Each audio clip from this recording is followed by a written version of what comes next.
হচ্ছে আমাদের দেশের বর্তমান অবস্থা। তো দেখুন, তেলের জন্য কিন্তু এরা কালকে সিরিয়াল দিছে, অর্থাৎ ভোর ৫টায়ও কিন্তু এখানে সিরিয়াল শুরু হয়েছে এবং এরা তেল পাবে হচ্ছে বিকেল ৪টায়। এখন বাজে সকাল ১০টা। তো দেখেন কি অবস্থা।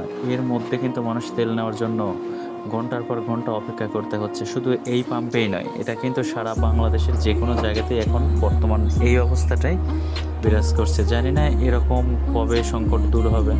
এ কি বাংলাদেশ ভাই! আসলে বলার মতো ভাষা নেই। তেলের জন্য যদি এরকম করে সারা দিন রাত ওয়েট করতে হয়, তাহলে একটা মানুষ শান্তিপূর্ণভাবে চলাচল করবে কিভাবে? এটাই হচ্ছে আমার কাছে প্রশ্ন থাকবে।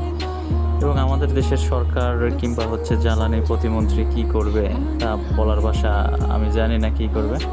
তো দেখেন, সিরিয়ালটা কিন্তু অনেক দূর চলে গেছে। আমি তো প্রায় ১ কিলোমিটার কিন্তু ক্রস করে ফেলেছি। ১.৫ কিলোমিটার রাস্তার পাশে যাচ্ছে। তো দেখেন, এত সিরিয়ালের পর মানুষ কিন্তু ওয়েট করতেছে শুধুমাত্র একটু তেলের জন্য। এই তেলটা পেলে হাসি খুশিভাবে এরা চলে যাবে। এই হচ্ছে লাস্ট, প্রায় হচ্ছে ২৫০টা গাড়ি এখানে দেওয়া আছে। এই কয়টাই কিন্তু লিমিট করা।